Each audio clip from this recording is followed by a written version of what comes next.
Naalimpungatan ako sa malakas na sigaw. Kinuskus ko ang mga mata ko.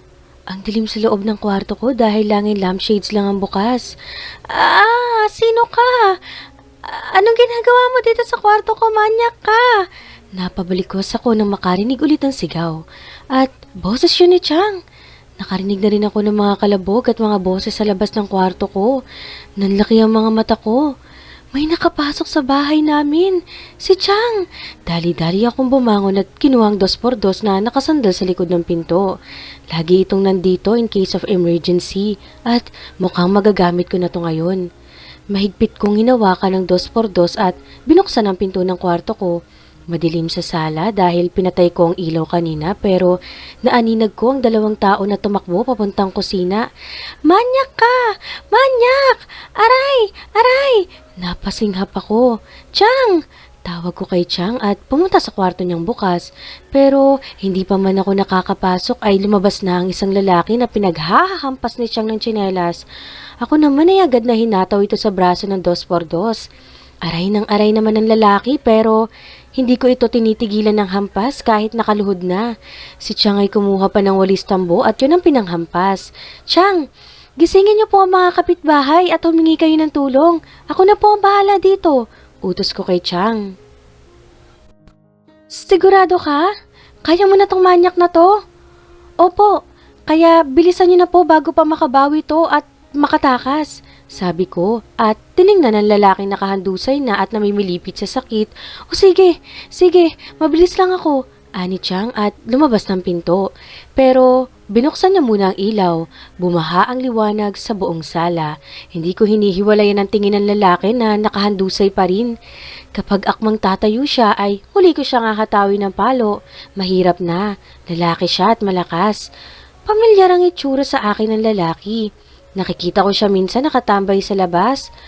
Naku, malamang minamanman na niya si Chang at pinagpaplanuhan na. Mga kapitbahay! Tulong! Tulungan niyo kami! May nakapasok sa bahay namin! Dinig kong sigaw ni Chang sa labas ng bahay. Alam kong maya-maya lang ay susugod na dito ang mga kapitbahay namin. Akmang tatayo muli ang lalaki pero muli ko siyang hinataw ng palo ng 3 beses. Tatayo ka pa ha? Diyan ka lang. Kuyog ka mamaya, sabi ko. Bigla akong naalala ang 2 aninong tumakbo kanina sa kusina. Malamang ay mga kasama niya yun. Aray ko! Daing ng lalaki habang sapo ang braso at himas-himas ang binting pinalo ko. Ngayon, aaray-aray ka? Manyak ka? Pati matanda di mo pinatawad? Gigil na sabi ko at sinipa ko pa siya. Nasaan Chang? Nasaan ang manyak na yan na nagbalak na gahasain ka? Naku, mapapatay ko sa jombag yan. Boses ni Ben. Nasa loob, binabantayan ni Aliana. Ilang sandali pa ay nasa loob na si Ben at si Chang. Kasama ang ilang kapitbahay na halatang naalimpungatan pati na ang tropa nilang si B-Boy. Insan, ito yung lalaking pumasok sa kwarto ni Chang. May 2 pang tumakbo sa kusina, sabi ko. Oh, may 2 pa daw na tumakbo sa kusina. Habulin niyo na bago pa makatakas. Anang isa naming kapitbahay na may edad na rin. Kami na bahala dyan. O kayong 2, doon sa labas, abangan nyo.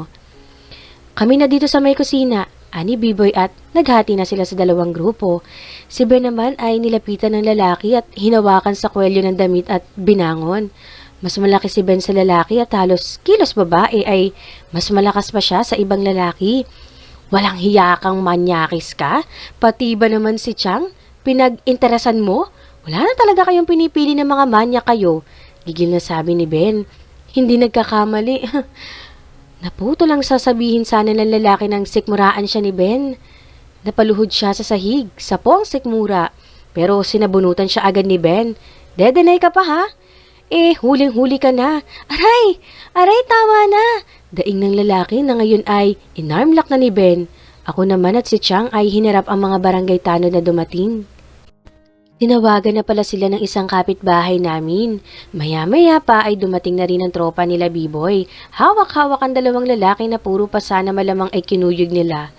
Pumasok ang 2 tanod sa bahay namin at paglabas ay tangay na ang manyak na lalaki. Hinahabol pa siya ng sabunot ni Ben at kurot ni Chang. Ako naman ay binatukan siya. Hindi taga dito ang 3 to. Ana ng isang tanod.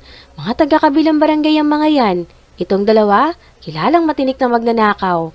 Yang isa naman, ilang beses nang nagpabalik-balik sa kulungan dahil sa pamomolestya at tangkang pangre-rape.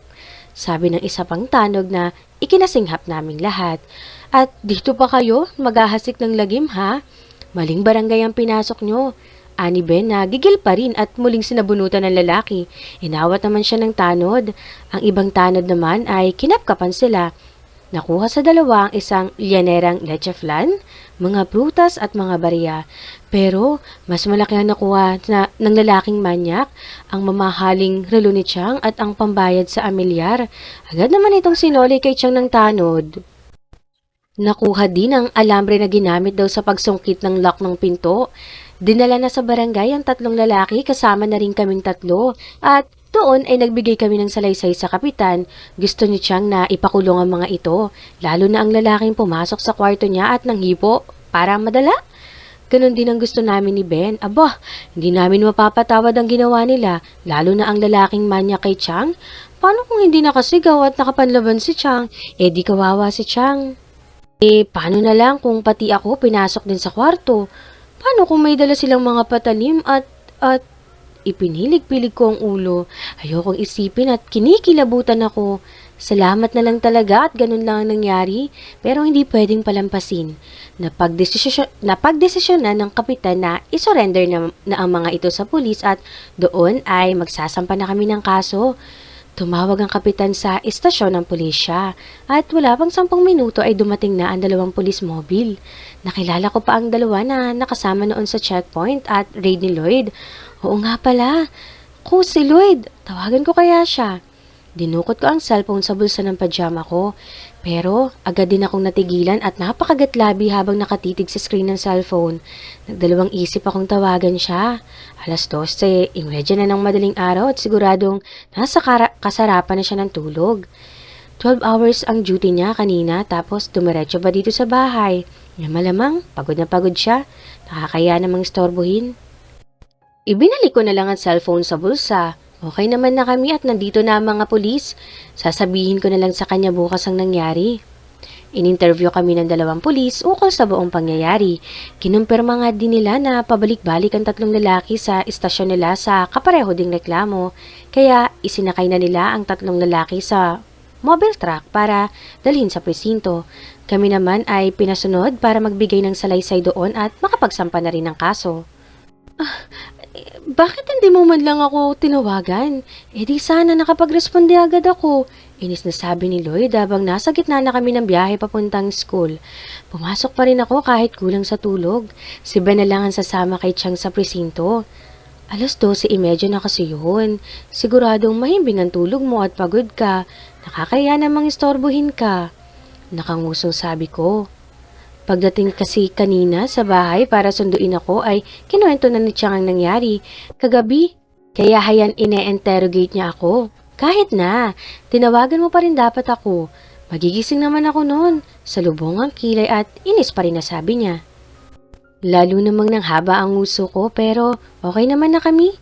Nagising naman agad yung mga kapitbahay namin at tumating din ang mga barangay tanod. Sabi ko, mabigat naman siyang bumuntong hininga. Ikaw, hindi ka ba pinasok sa kwarto ng mga gagong yon? Ni hinawakan?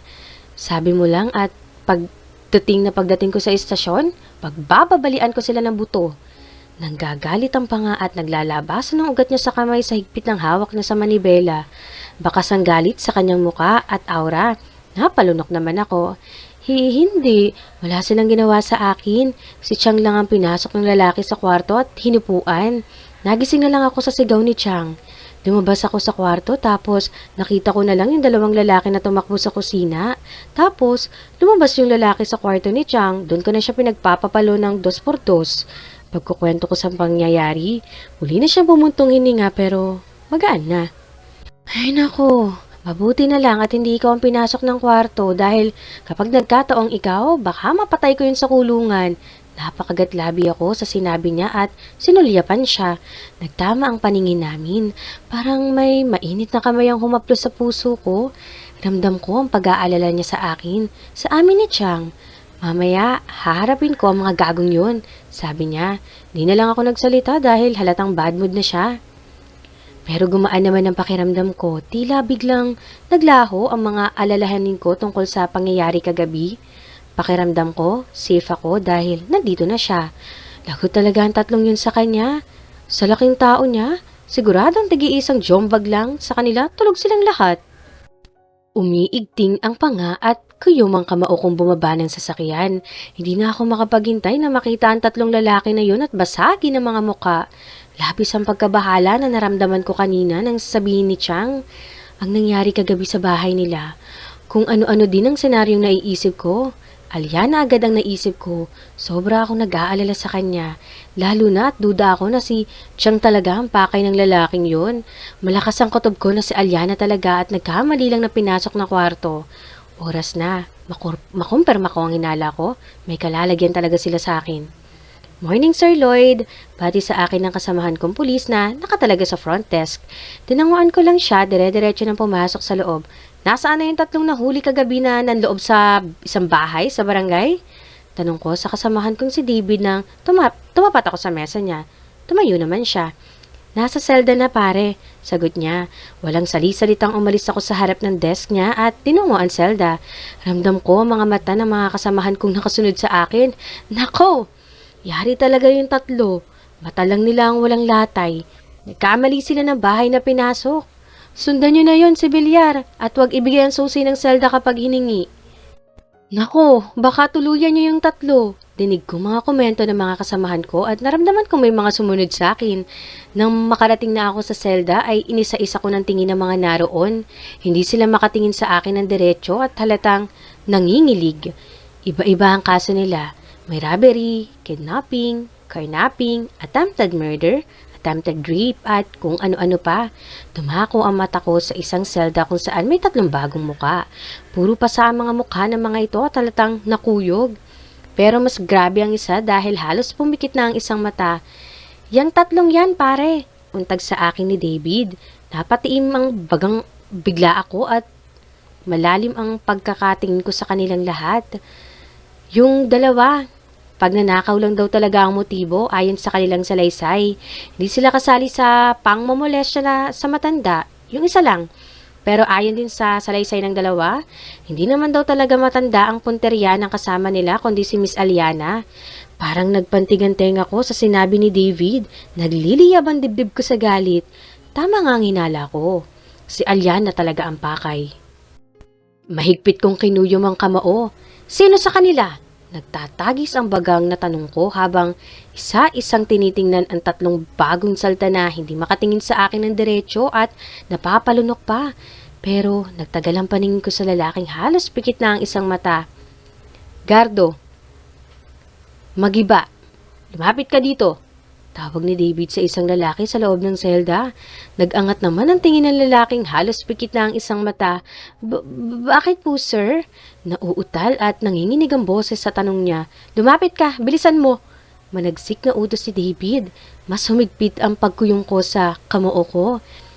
Halos patayin ko na siya sa tingin. Gusto ko na siyang pasukin sa loob ng selda at gulpihin. Hanggang sa hindi na siya makadilat ng mata at hindi na makakilos. Boss, anas niya. Tiimbagang na hinablot ko siya sa damit at hinila pasalya sa bakal na rehas. Napadaing siya nang tumama ang puro pasanyang mukha sa rehas. Mabilis ko siyang pinihit. Patalikod at inipit ang leeg niya sa pagitan ng braso ko at ng rehas. Boss! Uhok. Inuubong usal niya habang nagpupumiglas at pilit tinatanggal ang braso ko. Lalo naman ako nanggigil at hinigpitan pa ang pagkakaipit sa leeg niya. Maling bahay ang pinasok mo, tarantado ka. Magpasalamat ka at maling kwarto ang pinasok mo, kundi tutuluyan kita dito pa lang. Gigil at galit na sabi ko. Pilit pa rin niyang tinatanggal ang braso ko. Ang mga paa niya ay kumakawag na. Ang dalawang kasama niya ay nakasiksik na sa sulok at nanginginig. Lloyd, pare, bitawan mo na yan bago pa yan malagutan ng hininga. Pupunta naman mamaya ang ginang para formal na magsampa ng kaso. Awat sa akin ni David at tinapik-tapik ang braso ko. Labag man sa loob ko ay pabalya kong binitawan ng lalaki. Napasalampak siya sa sahig at habol ang hininga habang nanginginig. Pero mabilis siyang gumapang palapit sa dalawang kasama. Isang huling matalim na tingin ang binigay ko sa kanila bago ko nilisan ng lugar. I swear, Papatayin ko talaga sila kung sakaling si Alyana ang pinasok nila sa kwarto at hinawakan. Isang linggo ang matuli na lumipas. Tuluyan nang nasampahan ng kaso ang tatlong lalaking nanloob sa amin. May ilan din silang mga nabiktima ang lumitaw at formal na rin nagsampa ng kaso nang malamang nahuli na sila. At syempre, tinulungan kami ni Lloyd. And speaking of him, nandito siya ngayon sa bahay at pinapagawa ang mga lock namin sa lahat ng pintuan at bintana. Nag-suggest pa nga siya kanina na magpapalagay siya ng CCTV. Kahit sagot na daw niya para masigurong ligtas kami ni Chang. Pero, tumanggi na kami. Sobra-sobra na yon at nahihiya na ako sa kanya. Damo ko ding mas naging mapagbantay siya sa akin. Maya't maya niya ako kung i-text at kapag hindi ako nagre-reply agad ay tatawag siya kahit nasa gitna pa ako ng pagtuturo. Medyo naiinis na nga ako eh. Pero sabi naman niya ay nag-aalala lang daw siya sa akin kaya parang bulang naglaho ang inis ko sa kanya. At napalitan ng kilig. Ewan ko ba, lately, madalas na akong kiligin sa mga gestures niya. Sa tingin ko, may gusto na siguro ako sa kanya. Huy, insan! Hanggang kailan mo pa babalak patagalin ang panliligaw niyang si Lloyd? Kita mo naman, oh, boyfriend material ang datingan. Ay, mali pala, husband material pala.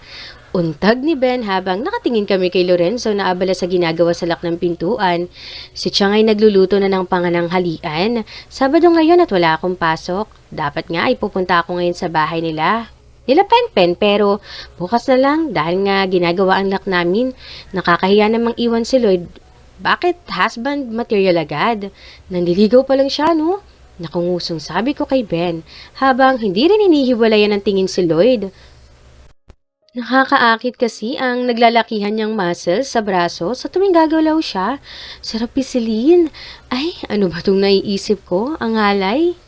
Nahahawa na yata ako kay Macy eh. Huwag kang eme dyan. Dami mong arte. Kung bet lang niyang si Lloyd na pumatol sa Bex,